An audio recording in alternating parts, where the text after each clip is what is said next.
মাছের ডিম আপনারা অনেক রকমভাবেই বানিয়েছেন, তবে এইভাবে একবার বানিয়ে দেখুন, এর টেস্টটা কিন্তু একদমই আলাদা হয়। একদিন বানালে দেখবেন বারবার বানাতে ইচ্ছা করবে। মাছের ডিমে আষ্টে গন্ধ থাকার জন্য অনেকে খেতে পছন্দ করে না। আজকে আমি এমনভাবে তৈরি করে দেখাবো, এইভাবে যদি তৈরি করেন তাহলে দেখবেন মাছের ডিমের আষ্টে গন্ধ একদমই থাকবে না। 150 গ্রাম নিয়েছি রুই মাছের ডিম, আর তাতে হালকা গরম জল দিলাম, আর 1 ছিপি মানে 1 চামচ দিলাম ভিনিগার।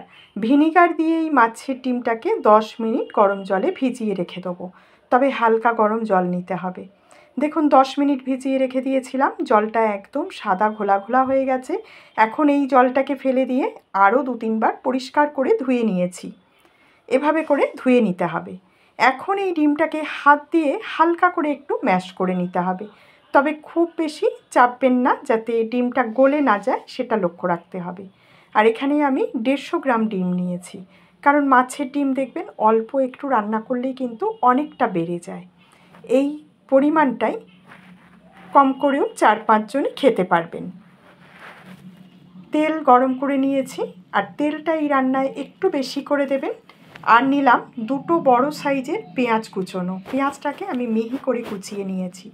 পেঁয়াজটা হালকা বাদামি করে ভেজে নেব, খুব বেশি কিন্তু ভাজবেন না। দেখুন পেঁয়াজে একটা হালকা কালার এসে গেছে। এখন দিয়ে দিচ্ছি আদা রসুন বাটা। 2 টেবিল চামচ আদা রসুন বাটা দিলাম। আদা রসুন বাটাটা দিয়ে আবারও 2-3 মিনিটের মতন একটু কষিয়ে নেব, আদা রসুনের কাঁচা গন্ধ চলে যাওয়া পর্যন্ত। আদা রসুন দিয়ে আবারও ভালো করে কষিয়ে নিয়েছি। এখন দিয়ে দেবো টমেটো। এখানে আমি 2টো মিডিয়াম সাইজের টমেটো কেটে নিয়েছি, আর ঠিক এই সময় টমেটোটা দিতে হবে। আর তার সঙ্গে দিয়ে দিচ্ছি বেশ কয়েকটা চেরা কাঁচা লঙ্কা। এই রান্নাটা একটু ঝাল ঝাল হলে খেতে ভালো লাগে, তবে আপনারা আপনাদের পছন্দ মতন ঝাল দেবেন। টমেটো আর কাঁচা লঙ্কা দিয়ে আবারও আমি 2-3 মিনিটের মতন ভালো করে ভেজে নিলাম। দেখুন মশলা থেকে তেলটা বেশ আলাদা হয়ে যাচ্ছে, ভালোভাবে ভাজা হয়ে গেছে। এখন দিয়ে দিচ্ছি অল্প একটু জল, যাতে মশলাটা পুড়ে না যায়। খুব সামান্য জল দেবেন। আর তার সঙ্গে দিয়ে দিলাম স্বাদ মতো নুন, 1/2 চামচ হলুদ গুঁড়ো, আর দিয়ে দিলাম 1/2 চামচ কাশ্মীরি লাল লঙ্কার গুঁড়ো সুন্দর একটা রঙের জন্যে, আর দিয়ে দিচ্ছি 1/2 চামচ ধনে গুঁড়ো। এবারে আবারও মশলাগুলো দিয়ে আরও একটু কষিয়ে নিতে হবে। দেখুন কষাতে কষাতে জলটা শুকনো হয়ে গেছে, আর তেলটা একদম ওপর দিকে উঠে এসেছে। এখন দিয়ে দিলাম বেগুন, টুকরো করে কেটে রেখেছিলাম। একটু ছোট টুকরো করে বেগুনটা কাটবেন। আর এই রান্নাটা বেগুন দিয়ে করলে খেতে কিন্তু ভীষণ ভালো লাগে। বেগুনটা দিয়ে আবারও আমি মশলার সঙ্গে কষিয়ে নিলাম। এখন আমি একটু চাপা দিয়ে রান্না করে নেব, যাতে বেগুনগুলো অর্ধেক সেদ্ধ হয়ে যায়। দেখুন বেগুনগুলো বেশ অর্ধেকটা সেদ্ধও হয়ে গেছে, আর তেলটা একদম মশলা ছেড়ে আলাদা হয়ে গেছে। আবারও একটু এইভাবে নেড়ে চেড়ে নিলাম। এবারে দিয়ে দেবো মাছের ডিম, আর মাছের ডিমটাকে কড়ার মধ্যে দিয়ে সঙ্গে সঙ্গে কিন্তু নাড়াচাড়া করতে হবে। মাছের ডিমটা যাতে জমে না যায় সেদিকে লক্ষ্য রাখবেন। সঙ্গে সঙ্গে এইভাবে মাছের ডিমটাকে সব কিছুর সঙ্গে মিশিয়ে নিতে হবে। দেখুন আমি অনবরত নাড়াচাড়া করে ডিমটাকে একদম মিশিয়ে নিয়েছি। ডিমটা দেখবেন একটু ঝুড়ো ঝুড়ো মতন হয়ে যাবে।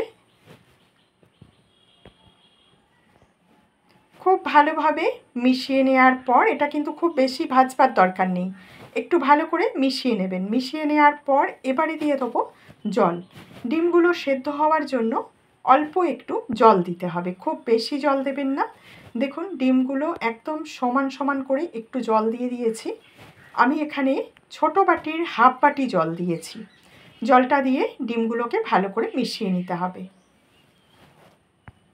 এখন চাপা দিয়ে আরও একটু রান্না করব, যাতে ডিমগুলো ভালোভাবে সেদ্ধ হয়। চাপা দিয়ে আমি 5 থেকে 7 মিনিট রান্না করেছি। দেখুন জলটাও শুকিয়ে গেছে, আর ডিমটা কিন্তু রান্না হয়ে গেছে। এখন দিয়ে দিলাম কিছুটা ধনেপাতা কুচোনো। ধনেপাতা পছন্দ না করলে একটু গরম মশলা গুঁড়োও দিতে পারেন। ধনেপাতাটা দিয়ে আবারও ভালো করে মিশিয়ে নিলাম। রান্নাটা আমাদের একদম তৈরি। দেখুন নাড়াচাড়া করতে করতে একদম ঝুড়ো ঝুড়ো ভাজাটা হয়েছে। এইভাবে করে গরম ভাতের সঙ্গে খেতে কিন্তু দুর্দান্ত লাগে। বাড়িতে একবার হলেও এইভাবে তৈরি করুন, আর বাড়িতে তৈরি করলে অবশ্যই জানাবেন খেয়ে আপনাদের কেমন লাগলো। আমার চ্যানেলে নতুন বন্ধু হলে চ্যানেলটাকে সাবস্ক্রাইব করে নেবেন, আর পাশে থাকা বেল বাটনটা প্রেস করে রাখবেন নতুন নতুন রেসিপির আপডেট সবার আগে পাওয়ার জন্য। ভালো থাকবেন, সুস্থ থাকবেন। আবার আপনাদের সঙ্গে দেখা হচ্ছে নতুন আরও একটা রেসিপি নিয়ে।